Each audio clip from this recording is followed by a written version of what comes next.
Eric Pauly from the Gold Sheet here, breaking down the New York Yankees headed to Milwaukee to take on the Brewers. New York laying a minus 120. Brewers plus 110 on the money line.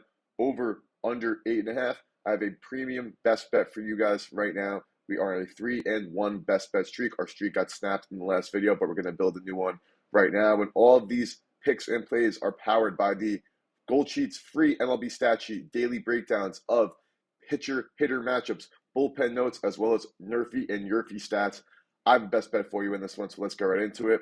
Yankees coming off a split against the Oakland Athletics. They lost last night in the Bronx. Milwaukee coming off a nice win in Pittsburgh in their last win yesterday. And in this game's matchup, I'm actually going with a first inning bet.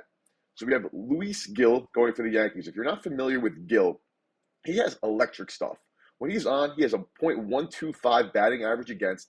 He has 29 strikeouts in 19.2 innings of work. However, the problem with Gil is sometimes when he's pitching, he's got no idea where the ball is going. He has 17 walks in those 19.2 innings. So when he is on, his stuff is finding the zone. He is virtually unhittable. However, he's not always great with his command, which leads to a ton of those walks.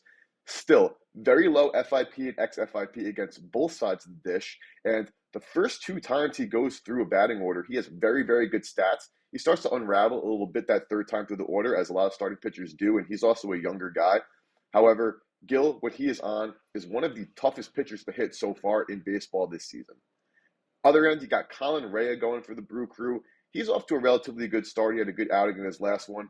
Low ERA, but a higher FIP and XFIP than his ERA, meaning that there could be some regression on his end.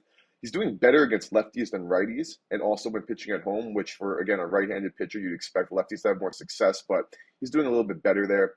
But where I'm eyeing for this one, now you have the Yankees again. Their bats are not looking so great. The Brewers are hitting really well. But I'm looking at the first inning, and I'm going with no runs in the first inning. A Nerfy, minus 110, I saw it at.